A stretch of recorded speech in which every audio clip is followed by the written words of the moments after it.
नमस्कार मु विमला पल्लाई आपण मानंकु दीपुरु दीपाली चैनल को स्वागत।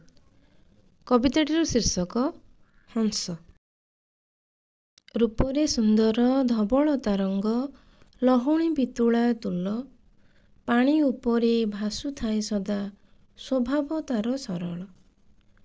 चाली तार धीर अति मनोहर थंट तार हलदिया देखणा हारींक मन लाखि जाए करे सभिंकु किमिया पद्म फूल कढ़ पत्र प्रियतार प्रियता खाद्य शैवाल जलज उद्भिद माछ पोकजोक खाई काटे जीवन तार नदी पुष्करिणी तार बासस्थान गाँव रे भी देखा जाए भिन्न देशे भिन्न रंग रूप तार सभिंक मन को मोहे पक्षी मानकठू आकार रे बड़ बेक लंबा और पतला ऑस्ट्रेलिया देशे हंस मानकर रंग देखिबाकू कला हंस जोड़ी देखी शुभ मानी थांती प्रेम विश्वास प्रतीक हंस जोड़ी सदा एकाठी रुहंती जीवन अंत पर्यंत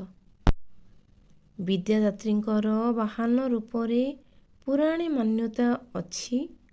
आध्यात्मिक मते विवेकी पक्षी से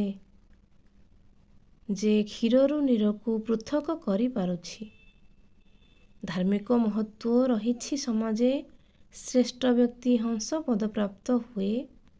परम हंस पद प्राप्ति हेबा परे व्यक्ति समाजे ज्ञानीर मान्यता पाए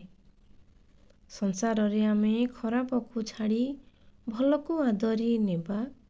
हंस भली शुभ्र पवित्र हृदय ज्ञानर ज्योति जालिबा धन्यवाद।